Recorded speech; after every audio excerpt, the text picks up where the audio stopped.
Well, here we are.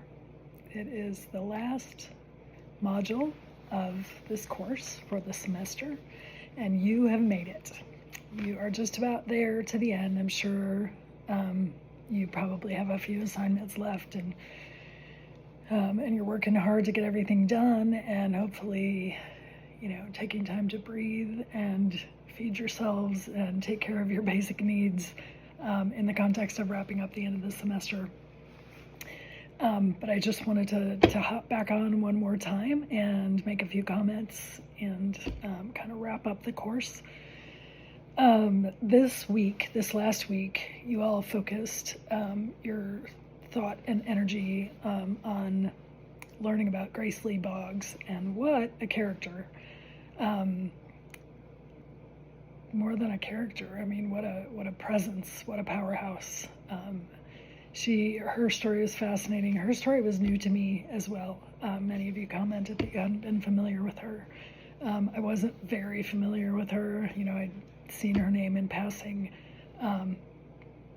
but a lot of this was new information to me too. And of course, we could have lengthy discussions, as you all did in your posts, about her and her life and kind of the journey or the path that she took to get involved in activism and to stay involved in activism throughout her lengthy life.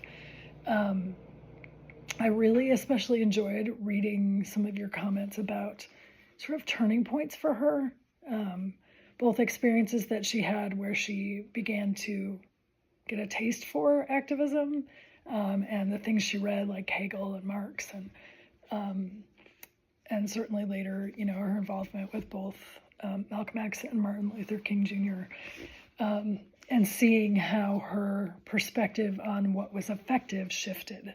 I thought that was one of the things that feels most applicable to social work, or at least made sense to me, in terms of how we think about our work as social workers on all fronts.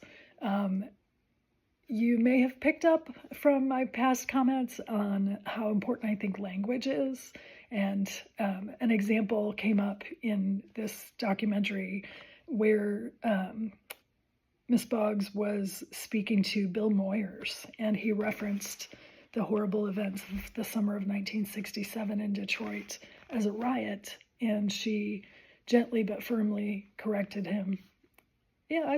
Maybe gently isn't the right word, respectfully, but firmly corrected him or encouraged him to think differently about his language, when she said, is it a riot or is it a revolution? We think of it as a revolution. And you think about the power of those words, and the implications that come along with them are so different. And so the way we think about what happened affects the way that the language that we use. Our thoughts lead to using certain language, and then the language that we use further, then continues to affect our thoughts. Hopefully that makes sense.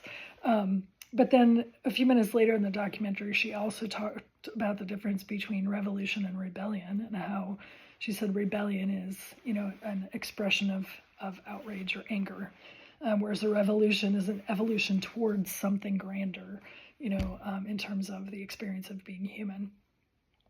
But again, the power of language, the power of the words that we choose to use.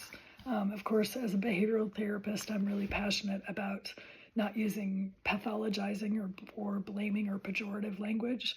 And so some of her thoughts about the way philosophy affects your activism are very appealing to me. I also think about how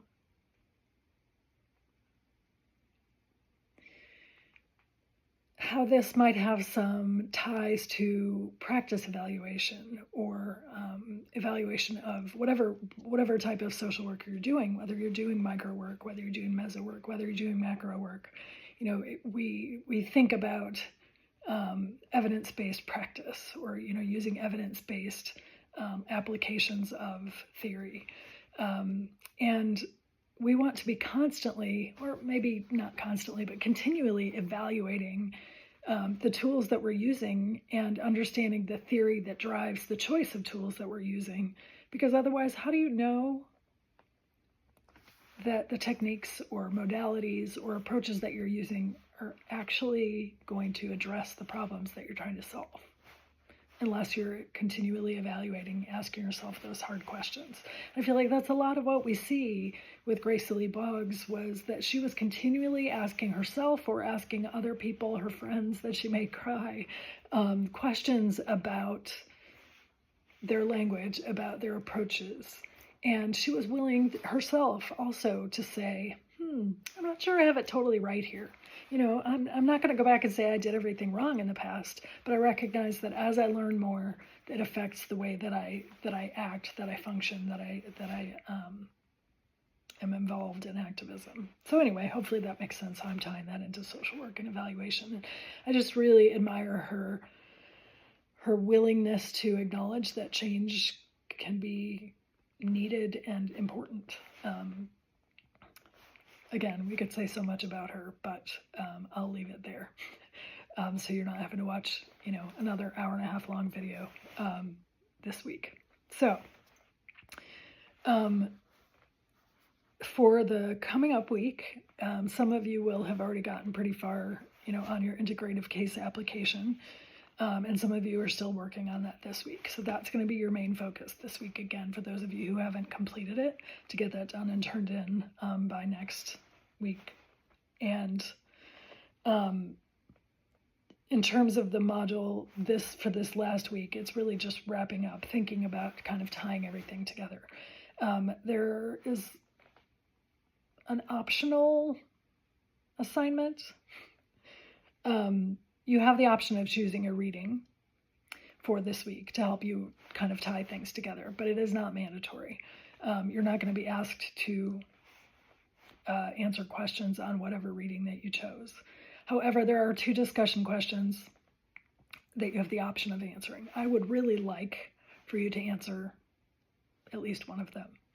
I'm not going to make it mandatory, but I would really, really like it if you did. Give me the opportunity to kind of see how you're tying things together. Also, for any of you who may have missed posts, throughout the course of the semester, who may have missed a weekly post, this can kind of, make sure that you have the option of points. So I guess it's kind of like extra credit, but it would also make up if you missed a weekly post at some point.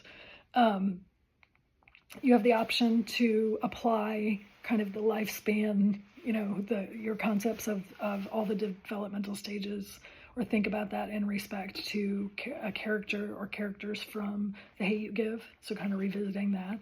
And you also have the option of, just kind of discussing a topic that really stood out to you, or asking your classmates a question. Anyway, you'll see that there's 2 different discussion questions, and you have the option to answer either one of them. But again, it's not mandatory. But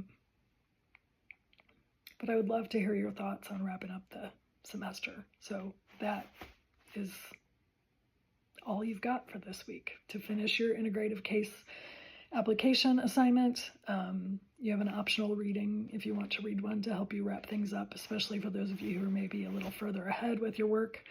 And I would really, really prefer that you choose one of the questions to answer, though you're not going to get points deducted if you don't. I think that's pretty much all I've got. It has, for those of you who I've had more opportunity to interact with, I've really enjoyed it. I've learned a lot about teaching this many sections of a course online, and I would change some things going forward to give more opportunity to interact with more students.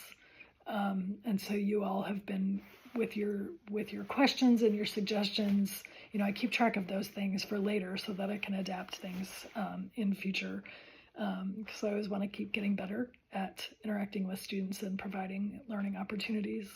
And it's good for me because I keep learning in general. It makes me think through topics in different ways when I get to read your thoughts on various topics. Okay, I promised I wasn't going to talk for too long, so I will wrap up. But please make sure that you fill out your course evaluation. I'm still available. I'll be working through, to a certain extent, through the holidays as I get prepared for courses for the spring. And I'll be grading, over the next couple of weeks. So you should start to see your grades roll in, for the remaining assignments and posts. And feel free to email me with any questions that you have. And I really hope I get to see some of you or interact with you in the future as you continue your program. I'm very excited to see where you all end up, and it has been a pleasure. It really has been a pleasure to get to know some of you more than others, and to get to participate in your first semester of your grad program. So one semester down, a few to go. You're doing great. I'm grateful to know you.